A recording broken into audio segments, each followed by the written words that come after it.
tahun 70 itu kita menganggap yang namanya jiwa dan raga itu dua entitas yang terpisah gitu.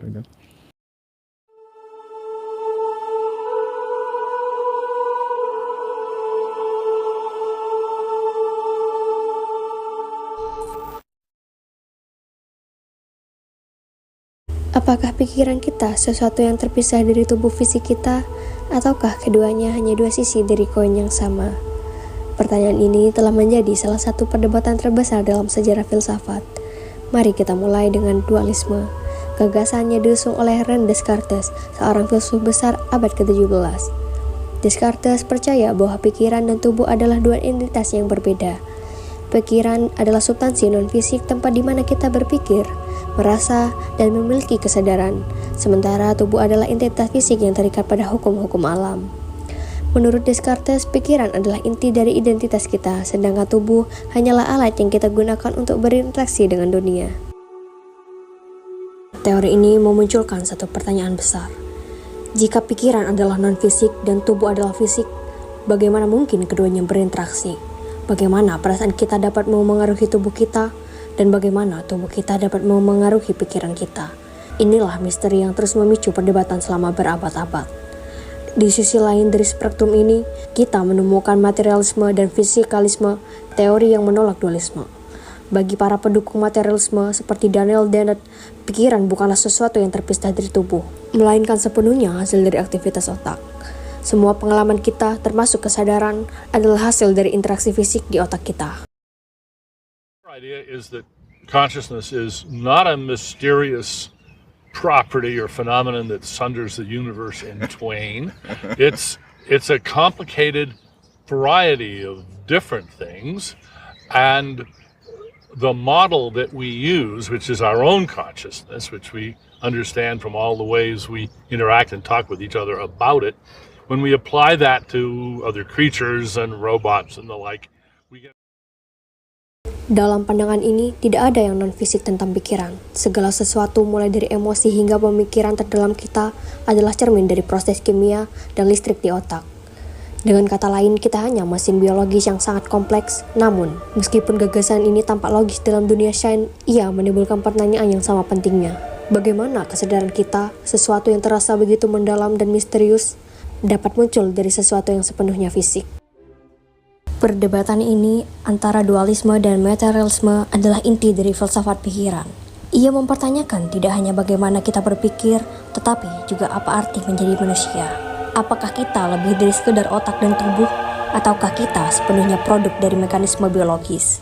Perdebatan ini tidak hanya melibatkan para filsuf, tetapi juga ilmuwan, ahli saraf, dan bahkan kita semua yang mencoba memahami siapa diri kita sebenarnya. Setelah membahas perdebatan dasar antara Descartes dengan dualismenya dan para pendukung materialisme, penting juga untuk menyadari bahwa banyak filsuf modern tidak lagi melihat masalah ini sebagai hitam putih. Mereka memperkenalkan teori baru yang mencoba untuk menjabatani kesenjangan antara pikiran dan tubuh. Di antaranya adalah teori identitas, yang menyatakan bahwa proses mental sama dengan proses fisik di otak, meski kita mungkin belum sepenuhnya memahaminya. Satu konsep menarik yang muncul dari perdebatan ini adalah emergentisme, teori yang mengakui bahwa kesadaran kita mungkin muncul dari kompleksitas otak, tetapi tetap memiliki sifat yang tak sepenuhnya dapat direduksi menjadi proses fisik.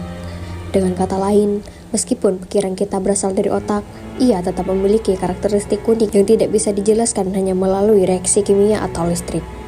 Lalu, ada pertanyaan tentang kebebasan, apakah kita benar-benar memiliki kendali penuh atas tindakan kita, ataukah semuanya ditentukan oleh mekanisme otak kita?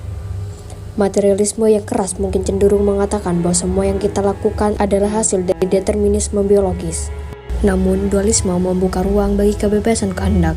Filsafat pikiran terus mencari jawaban untuk pertanyaan-pertanyaan ini. Pertanyaan-pertanyaan ini tidak hanya menarik bagi filsuf, tetapi juga untuk ilmuwan saraf dan psikolog yang semakin mendekati pemahaman bagaimana otak bekerja. Dengan perkembangan teknologi pemindai otak dan AI yang semakin canggih, kita mungkin suatu hari bisa menjawab pertanyaan lama ini dengan lebih konkret. Namun, sampai itu saat tiba, perdebatan antara pikiran dan tubuh, fisik dan non-fisik akan terus mengundang kita untuk merenungkan hakikat dari siapa kita sebenarnya. Perdebatan antara dualisme dan materialisme telah lama menjadi pusat diskusi dalam filsafat pikiran. Namun, dunia filsafat modern mulai melihat masalah ini lebih kompleks daripada sekedar dua kubu yang saling bertentangan. Banyak filsuf dan ilmuwan saat ini percaya bahwa kita mungkin perlu meninggalkan gagasan bahwa pikiran dan tubuh harus dipahami secara terpisah. Mereka lebih cenderung mencari pendekatan yang lebih inklusif yang mengakui kompleksitas hubungan antara keduanya. Salah satu konsep yang relevan dalam hal ini adalah konsep tubuh mental, yang mencoba memahami hubungan antara kesadaran kita dengan otak dan tubuh kita secara lebih holistik. Dalam pandangan ini, pikiran dan tubuh tidak dapat dipisahkan begitu saja. Mereka saling bergantung dan membentuk satu kesatuan yang utuh. Beberapa filsuf bahkan berpendapat bahwa kesadaran kita mungkin bukanlah hasil dari suatu bagian otak tertentu, tetapi merupakan hasil dari cara seluruh sistem otak bekerja secara bersamaan. Suatu fenomena yang dikenal sebagai proses terintegrasi.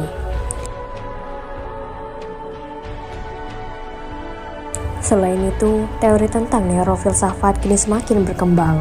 Neurofilsafat menggabungkan pemahaman tentang otak dan pikiran dengan filsafat, berusaha menggali lebih dalam bagaimana aspek-aspek filosofis seperti kesadaran, kehendak bebas, dan identitas dapat dijelaskan melalui pemahaman ilmiah tentang otak. Ini membuka peluang bagi penemuan baru yang menghubungkan pemikiran kita dengan struktur fisik otak yang lebih konkret. Misalnya peran neurotransmitter dan sinap dalam memproses pikiran dan emosi menjadi objek penelitian utama dalam neurofilsafat. Meskipun kemajuan besar telah dicapai dalam ilmu saraf, kita masih dihadapkan pada satu pertanyaan mendalam. Bagaimana pengalaman subjek kita atau qualia dapat dijelaskan? Qualia merujuk pada rasa pribadi yang kita alami, seperti perasaan marah saat kita melihat warna merah, atau rasa manis makanan favorit kita. Meskipun kita dapat mengukur aktivitas otak yang terjadi saat kita mengalami hal-hal ini, pengalaman subjektif kita tetap tidak dapat sepenuhnya dijelaskan dengan data fisik atau mekanistik. Inilah yang disebut masalah kesadaran, suatu masalah yang tak kunjung usai meskipun kemajuan teknologi dan penelitian telah banyak memberikan gambaran tentang bagaimana otak kita bekerja. Dalam konteks ini ada juga gagasan tentang panpsikisme, sebuah teori yang mulai mendapatkan perhatian baru di kalangan filsuf dan ilmuwan. Panpsikisme berpendapat bahwa kesadaran bukan hanya dimiliki oleh otak manusia atau makhluk hidup tertentu, tetapi adalah sifat dasar dari semua benda di alam semesta, dari partikel subatomik hingga organisme hidup. Dalam pandangan ini, kesadaran bukan sesuatu yang muncul hanya pada tingkat kompleks seperti manusia, tetapi merupakan bagian dari struktur dasar realitas itu sendiri. Meskipun ini adalah pandangan yang sangat radikal dan masih kontroversial, teori ini membuka kemungkinan baru tentang bagaimana kita memandang hubungan antara pikiran dan alam semesta. Fields have some kind of very, very rudimentary consciousness, and that human and animal consciousness somehow emerges from that. Wait, let me see if I understand what you're saying. So you're saying trees have consciousness. So it's rocks have consciousness. No, not necessarily. So the fundamental building blocks, let's say for the sake of simplicity, fundamental particles like electrons and quarks. But a panpsychist needn't think that every random combination of particles is going to be conscious in its own right, like your socks and your rocks and stars and planets.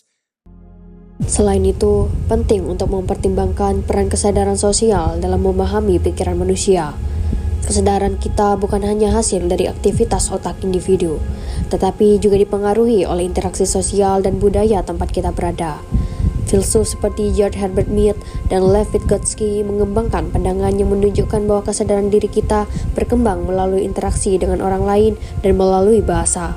Ini mengarah pada pemahaman bahwa identitas kita dan pemahaman kita tentang dunia ini tidak hanya terbentuk oleh proses fisik internal, tetapi juga oleh dinamika sosial dan budaya di sekitar kita. Dan tentu saja kita tidak bisa melupakan peran teknologi dalam memperkaya diskusi ini. Dengan munculnya kecerdasan buatan dan pengembangan teknologi seperti otak komputer antarmuka, kita mulai mengeksplorasi kemungkinan baru untuk memahami pikiran. Misalnya, neuroprostetik, yang melibatkan penggunaan perangkat yang ditanamkan untuk menghubungkan otak dengan mesin memberikan wawasan baru tentang bagaimana pikiran dapat berinteraksi dengan dunia luar, dengan cara yang belum pernah kita bayangkan sebelumnya. Ini membawa kita pada pertanyaan lebih lanjut. Apakah mungkin untuk mengembangkan kecerdasan buatan yang memiliki kesadaran, atau apakah kesadaran hanya terbatas pada makhluk hidup? Dengan semua perkembangan ini, kita mulai menyadari bahwa mungkin pertanyaan utama yang harus kita ajukan bukanlah apakah pikiran kita terpisah dari tubuh, tetapi lebih kepada bagaimana keduanya saling berinteraksi untuk menciptakan pengalaman yang kita sebut sebagai kehidupan. Pada akhirnya, pencarian untuk memahami pikiran manusia adalah perjalanan yang tak pernah berakhir, yang mengundang kita untuk terus merenung, bertanya, dan mungkin menemukan lebih banyak lapisan dari siapa kita sebenarnya. Pada akhirnya, perdebatan tentang pikiran dan tubuh, kesadaran dan otak adalah sebuah perjalanan yang tak hanya melibatkan pemikiran filosofis, tetapi juga penemuan ilmiah yang terus berkembang. Mungkin tidak ada jawaban pasti yang akan menuntaskan pertanyaan besar ini, tetapi itu yang membuat pencarian ini begitu menarik. Sebagai manusia, kita terus berusaha memahami siapa kita, bagaimana kita berpikir, dan apa arti dari kesadaran yang kita miliki. Apapun pandangan yang kita anut, baik itu dualisme, materialisme, atau teori-teori modern lainnya, yang pasti adalah pencarian ini akan terus mendorong kita untuk bertanya, merenung, dan mengungkapkan lebih banyak tentang misteri diri kita sendiri. Dalam perjalanan ini, kita mungkin akan menemukan bahwa kadang-kadang lebih penting untuk bertanya daripada menemukan jawaban.